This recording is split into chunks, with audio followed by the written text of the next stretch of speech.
And hello, welcome back. No, I must stop saying that. Stop. Okay. Good day. So I've got that one as well. Hello, I'm Egil. How are you today? And I'm with my good friend Bragi. Good dag. Or good day in the Viking tongue. Now today we are here to talk about Folktales again. This seems to be, a bit of a popular series. Yeah. And it gives us a chance to talk about the origins of Folktales. As we often tell Folktales on this channel, but we don't often talk about them. And it's an aspect of Folktales which I think is very much neglected. So, what we're going to talk about today then, Egil, in this Folktale chat episode? To be honest with you, Folktales, yes, they're entertaining. Yes, indeed. But they're also teaching us a lesson. Well, they are, yes. Now, I think some of the symbology, significance of the animals and characters. Symbolism, that's the word. May be lost to us. It's a big word. Time. We spoke earlier about the bear and the fox. Yes. Now, to a Dark Age audience, that will mean quite a lot.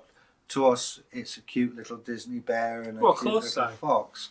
I did actually, when I was looking at Three Little Pigs, I did actually watch the Disney version. Yeah. And, it's amazing how Disney created such fantastic cartoons and they spent so much money doing it. So what a legacy Walt Disney left us. Well, also, the thing is, he introduced people like Snow White. Yes. If you hadn't watched Disney, 9 times out of 10, people wouldn't have heard of her. No, probably not. Things like that. So nice one there if you're listening up there in Valhalla, Walt. Nice one. Yeah, it was a very interesting character as well. Yeah. And Roy, of course. Let's forget his brother Roy. Yes. Who helped the firm and carried on after Walt's death. Did he run the financial side of things, didn't he, for him? Yeah. Because there was a very good documentary. PBS, wasn't it? Yes, on PBS, but there's one on BBC as well recently, a couple of years ago. Right. That's just showing his life and how he became who he was. Well, he was very much a man of his time, let's be honest. Some of his characters, traits wouldn't be looked on as very nice today, but he was of his time. And, but instead of looking at what he didn't do, it's what he did do. And that's open up the genre of the fairy tale, folk tale. And, Cinderella, I remember that. The little mouse going calling Cinderella. I remember that. Bibbidi bobbidi boo.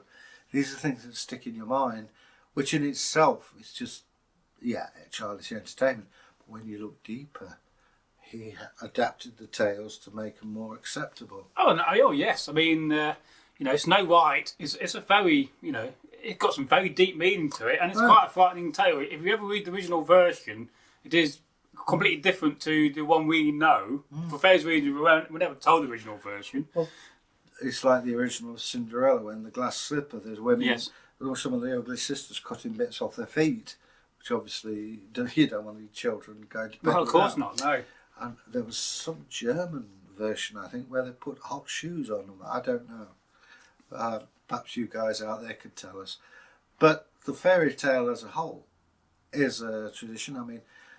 A lot of parents today still tell their stories to children. Well, folktale channels and channels on YouTube that will tell folk tales, but they'll put them to cartoons are very popular for bedtime stories. And also, the idea of the book, you're bonding with your child. And again, it's another thing that I remember my mum telling me stories.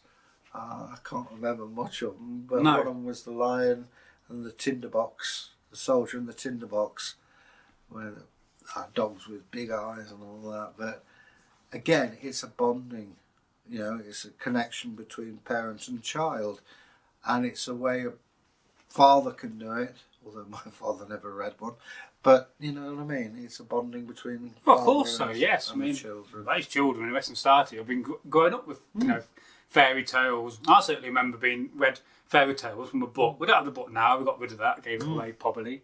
But I can always remember that book having fairy tales in it and looking at the pictures and reading the fairy tales and the images it brought to mind. Well, I suppose the folk tales of tomorrow, I used to get read noddy stories about snowballing, chocolate cakes. The folk tales of tomorrow will be your folk tales or your tales from like Creepypasta, that channel on YouTube, very good channel. tales of the black-eyed children. They seem very popular. The Slender Man is a very modern tale. You ever heard of the Slender Man? Well, the Slender Man, apparently there's some ritual you can do to bring him about, and it's this very, very tall figure, and people see him. Very, very tall. Is that one of those films they brought out? Well, there's a film being brought out Tim Burton recently associated with it, and there's no doubt fan films associated with the Slender Man. But the old mythology about that came about. It's very interesting. Well, that Tim Burton film with the black and white character. Yeah, that's not him, no. No. That's predates that. Okay. Well, there you go. But the black-eyed children is another new phenomenon from the last few decades. I've never Do you know what they are? No. Well, these black-eyed children are often seen. They'll come knocking at your door, and they'll have completely black eyes, and they're asking to come in your house and come in your house. And because we all know you don't invite evil into your house, do you? Well, not wittingly. No. So It sounds like a modern adaptation of the imp. yeah, to a degree. Imps are about that big. They've got big black eyes, and they just cause nuisance around your house. It's like when you misplace. But it's like a boggart, same thing, isn't it? Yeah, it's just by another name. They're just a pain in the neck. But, yeah. Yeah, so that's interesting how folk tales relate to the modern world, and especially how since development of TV and Walt Disney. But let's talk about going back to the times of the Saxons Yeah, sure. and their influences of folk tales, and especially Beowulf. Beowulf is a very complex story. It's been, as we say in literary terms, got at. Indeed. It's been de-paganised, but they've missed bits. There is even a theory that Beowulf may be a representation of a corn god.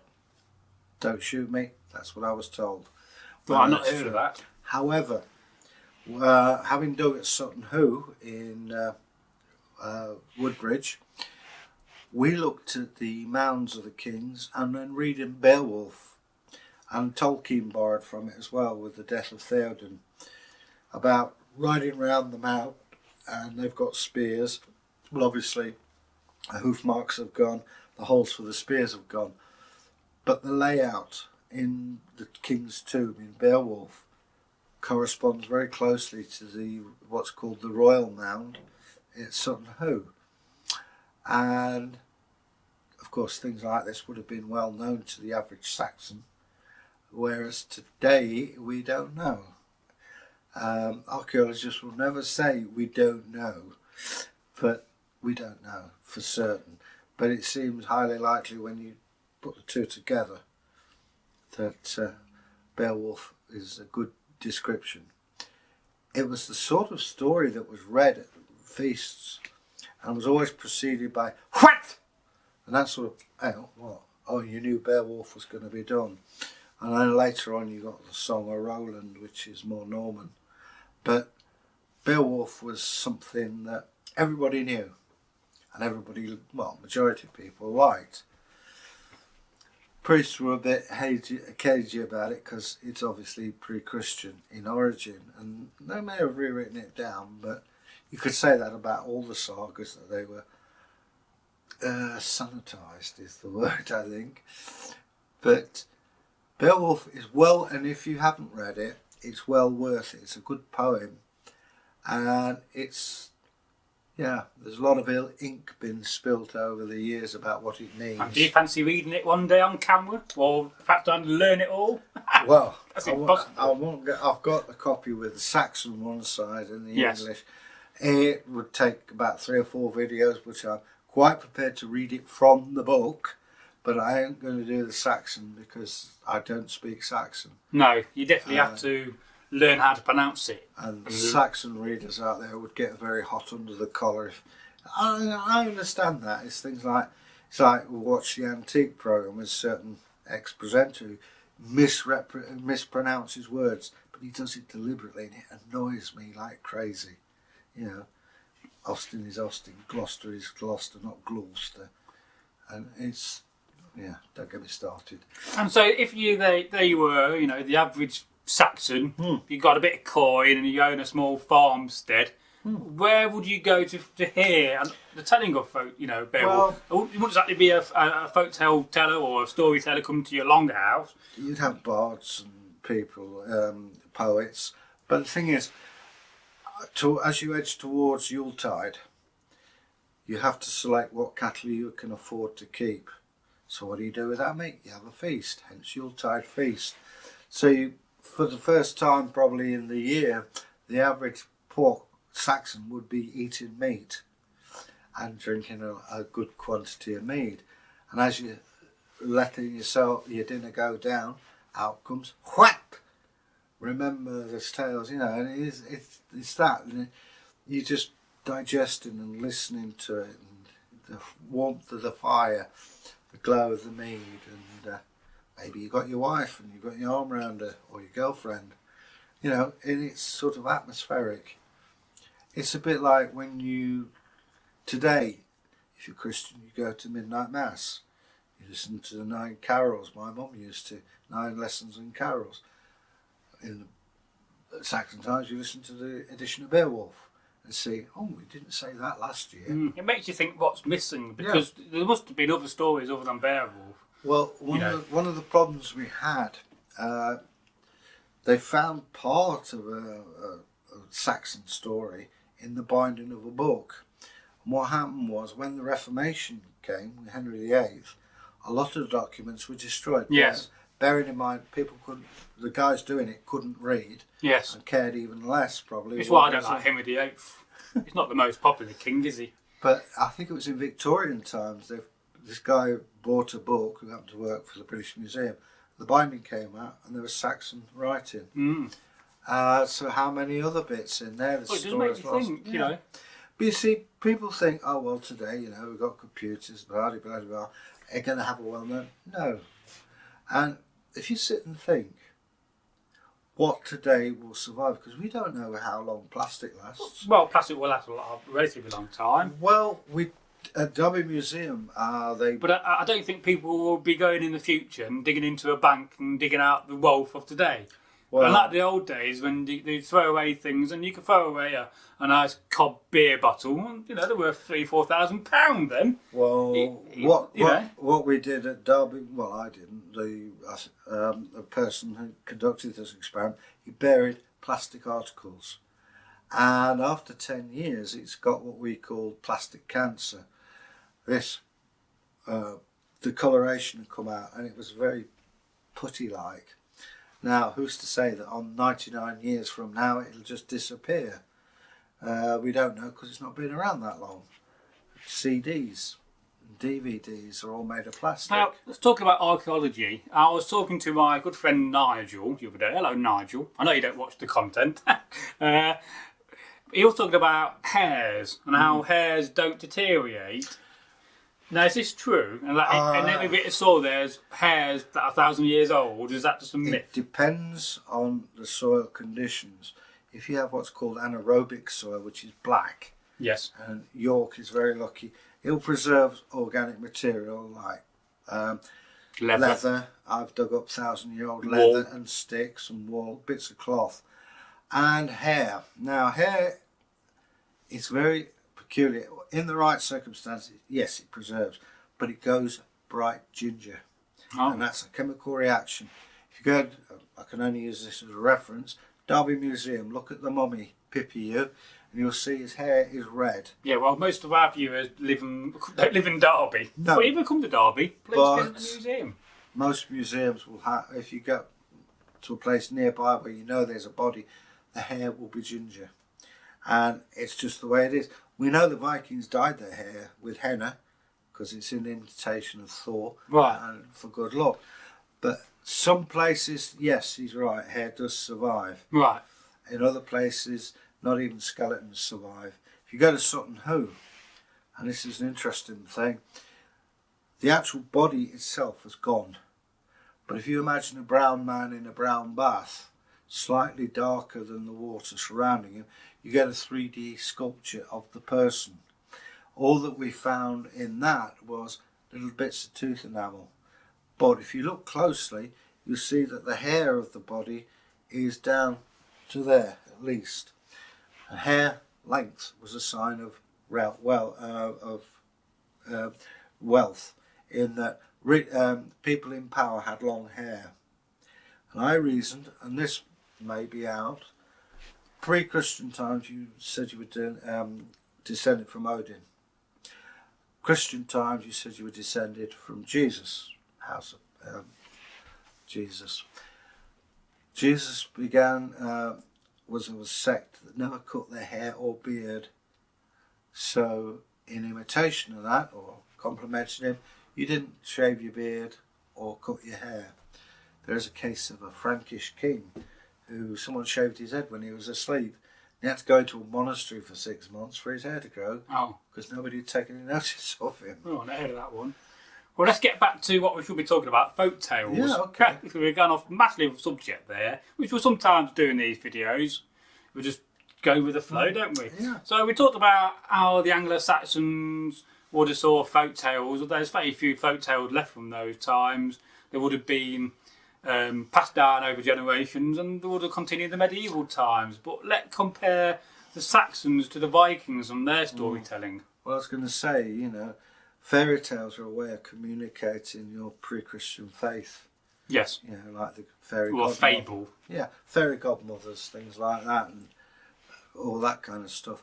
But comparing Saxon to the Viking, well, the sagas are interesting in that in some ways they copy the Roman idea of history. I don't know if you've read any Roman history. Yes, I've read a few things. It's a bit like a novel, but It's got truth in it as well. And the same with the sagas. Yes, they talk about dragons, blah, blah, blah, blah, but there are also characters who existed, hence my Viking name. Well, they talk about Egil. real people, and that's fascinating for the sagas. And it's a matter of putting those together, and they make it more interesting.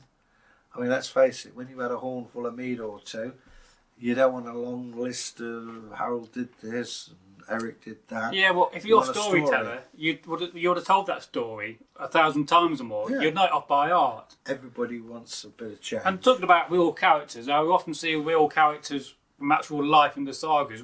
So was Beowulf based on a real person?